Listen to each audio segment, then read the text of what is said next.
ನಮಸ್ತೆ, welcome back to my channel. ಇವತ್ತು ಬಂದು ಗುರುವಾರದ ವಿಡಿಯೋ ಆಗಿರುತ್ತೆ.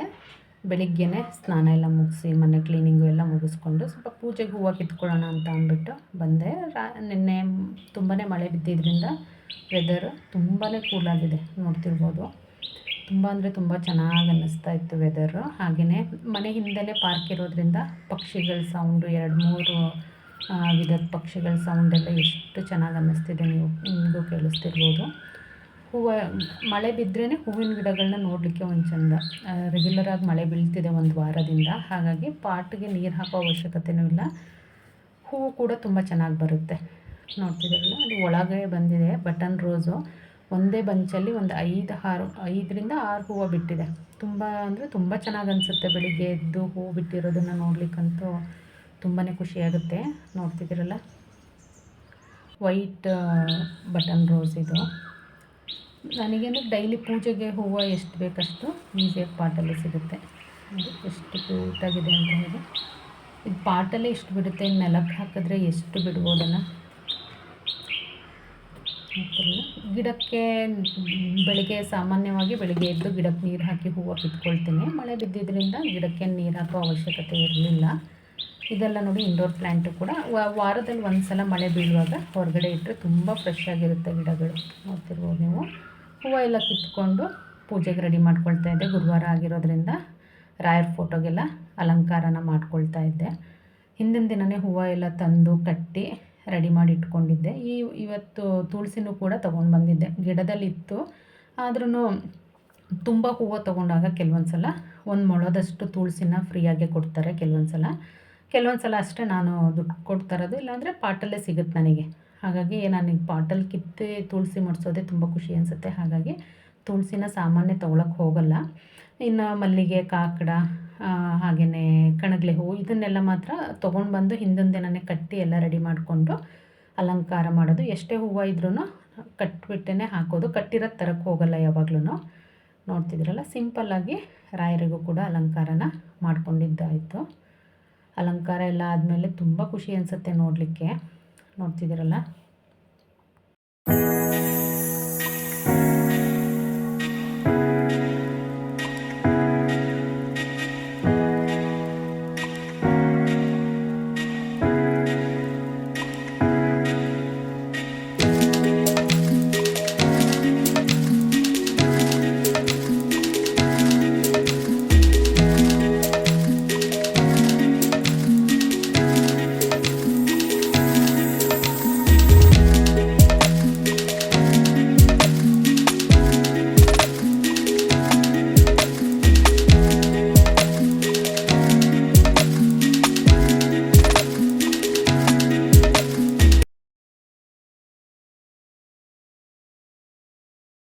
ಹಾಗೆ ರಾಘವೇಂದ್ರ ಸ್ವಾಮಿ ಫೋಟೋಗೆಲ್ಲ ಅಲಂಕಾರ ಮಾಡಿಕೊಂಡು ಮನೆ ದೇವರ ಫೋಟೋಗಳಿಗೂ ಕೂಡ ಹೂವಿನ ಅಲಂಕಾರ ಎಲ್ಲ ಮಾಡಿ ದೀಪ ಹಚ್ಚಿ ಪ್ರತಿ ಗುರುವಾರದಂತೆ ರಾಘವೇಂದ್ರ ಸ್ವಾಮಿ ನಾಮ ಲೇಖನನ ಪ್ರತಿ ವಾರನೂ ಒಂದೊಂದು ಪೇಜನ್ನು ಬರಿತೀನಿ. ಬುಕ್ಕು ಫುಲ್ ಮುಗಿದ್ಮೇಲೆ ಇಲ್ಲಿ ಕಾಮಧೇನು ಕ್ಷೇತ್ರ ಅಂತ ಇದೆ, ಅಲ್ಲಿಂದನೇ ನಾನು ತೊಗೊಬಂದಿದ್ದು ಬುಕ್ಕನ್ನು. ಮತ್ತು ಆ ಬುಕ್ಕನ್ನು ಕೊಟ್ಟು ಹೊಸ ಬುಕ್ಕನ್ನ ಪರ್ಚೇಸ್ ಮಾಡಿ ಮತ್ತೊಂದು ಸಲ ಬರೆಯೋದಕ್ಕೆ ಶುರು ಮಾಡ್ತೀನಿ.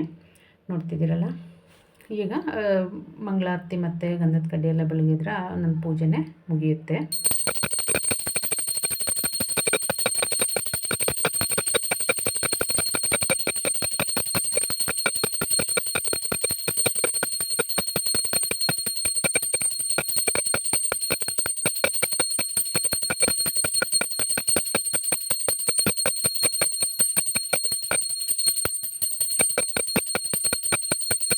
ಹಾಗೆಯೇ ನಾನು ಯಾವಾಗಲೂ ಕರ್ಪೂರನ ಹಚ್ಲಿಕ್ಕೆ ಹೋಗಲ್ಲ, ಅದು ಹೊಗೆ ನನಗೆ ಅಷ್ಟು ಆಗಲ್ಲ, ಅಲರ್ಜಿ ಥರ. ಹಾಗಾಗಿ ತುಪ್ಪದ ದೀಪನೇ ಪ್ರತಿ ಸಲನೂ ನಾನು ಹಚ್ಚೋದು. ಪ್ರತಿದಿನವೂ ಹಾಗೆ ವಾರದ ದಿನವೂ ಅಷ್ಟೇ ತುಪ್ಪದ ದೀಪನೇ ಹಚ್ಚೋದು ನಾನು.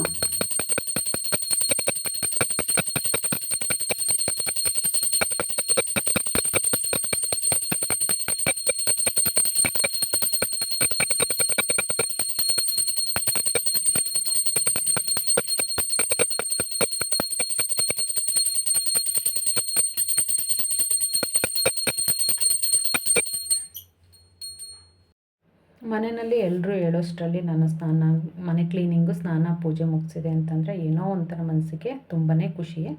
ಇವತ್ತು ಬ್ರೇಕ್ಫಾಸ್ಟ್ ರೆಸಿಪಿಯನ್ನು ನಾನು ಇಲ್ಲಿ ಶೇರ್ ಮಾಡಿಲ್ಲ. ಅದ್ರ ಬದಲಿಗೆ ನನಗೆ ಡ್ರೈ ಫ್ರೂಟ್ಸ್ದು ಉಂಡೆ ಖಾಲಿಯಾಗಿತ್ತು, ಅದನ್ನು ಮಾಡ್ಕೊಳ್ತಿದ್ದೆ. ಹಾಗಾಗಿ ಅದನ್ನು ಸ್ವಲ್ಪ ಕ್ಲಿಪ್ಪಿಂಗ್ಸ್ನ ನಾನಿಲ್ಲಿ ಆ್ಯಡ್ ಮಾಡಿದ್ದೀನಿ.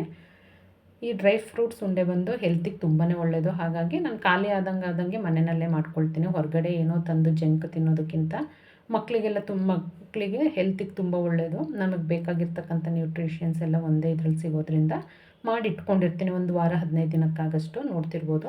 ಇಷ್ಟನ್ನು ನಾನು ಮಾಡಿ ಸ್ಟೋರ್ ಮಾಡಿ ಇಟ್ಕೊತೀನಿ. ಹೊರಗಡೆನೇ ಇಟ್ಟರು 1 ತಿಂಗಳವರೆಗೂ ಇಟ್ಕೋಬೋದು. ಹಾಗೆಯೇ ನಲ್ಲಿಕಾಯಿ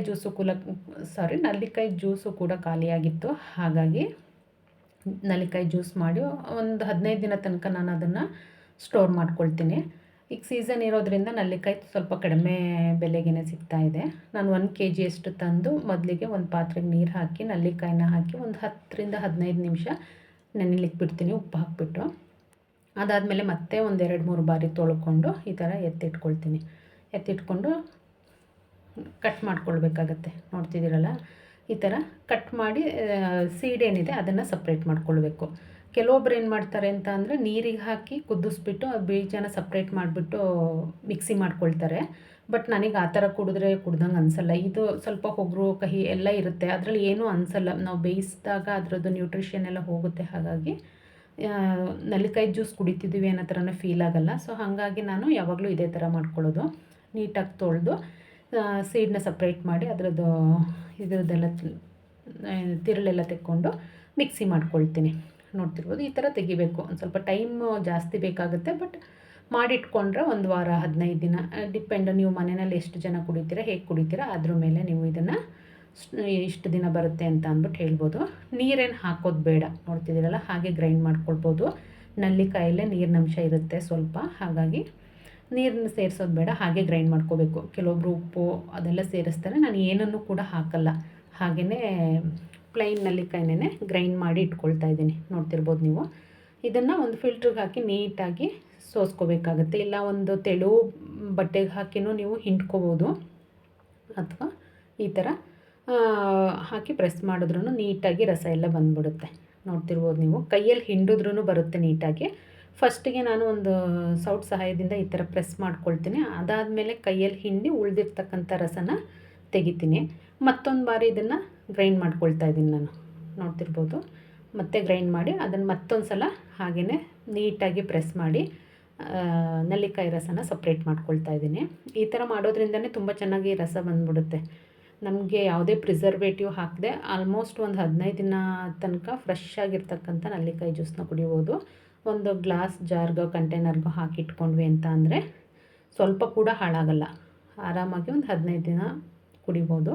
ನೋಡಿ, ಈ ಥರ ಹಿಂಡಿದ್ರೂ ಕೂಡ ನೀಟಾಗಿ ಇರ್ತಕ್ಕಂಥ ರಸ ಎಲ್ಲ ಸಪ್ರೇಟ್ ಆಗುತ್ತೆ. ನೋಡಿ ಎಷ್ಟು ಡ್ರೈ ಆಗಿದೆ ಅಂತ ಹೇಳಿ.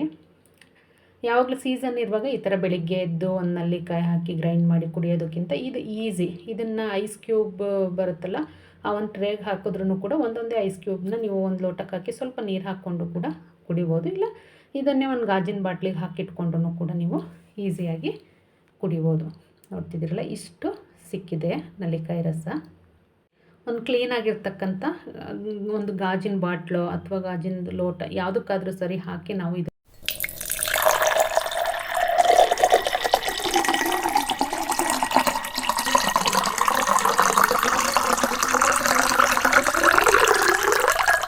ನೋಡ್ತಿದ್ದೀರಲ್ಲ, ಇಷ್ಟು ಸಿಕ್ಕಿದೆ ನಲ್ಲಿಕಾಯಿ ಜ್ಯೂಸು. 1 kgನಲ್ಲಿ ನಾನು ಸ್ವಲ್ಪ ಅಷ್ಟೇ ಎತ್ತಿಟ್ಕೊಂಡಿದ್ದೀನಿ, ಇನ್ನು ಉಳಿದಿದ್ದೆಲ್ಲ ಮಾಡಿದ್ದೀನಿ. ಅಂದರೆ ನಲ್ಲಿಕಾಯ್ದು ಚಿತ್ರಾನ್ನ ಮಾಡ್ಬೋದು. ಹಾಗೆಯೇ ಚಟ್ನಿ ಮಾಡುವಾಗಲೂ ಕೂಡ ನಾನು ಕೆಲವೊಂದು ಸಲ ಒಂದು ನಲ್ಲಿಕಾಯಿನ ಚಟ್ನಿಗೆ ಹಾಕ್ಕೊಳ್ತೀನಿ, ತೆಂಗಿನಕಾಯಿ ಚಟ್ನಿ ಎಲ್ಲ ಮಾಡುವಾಗ. ಹಾಗಾಗಿ ಎತ್ತಿಟ್ಕೊಂಡಿದ್ದೀನಿ.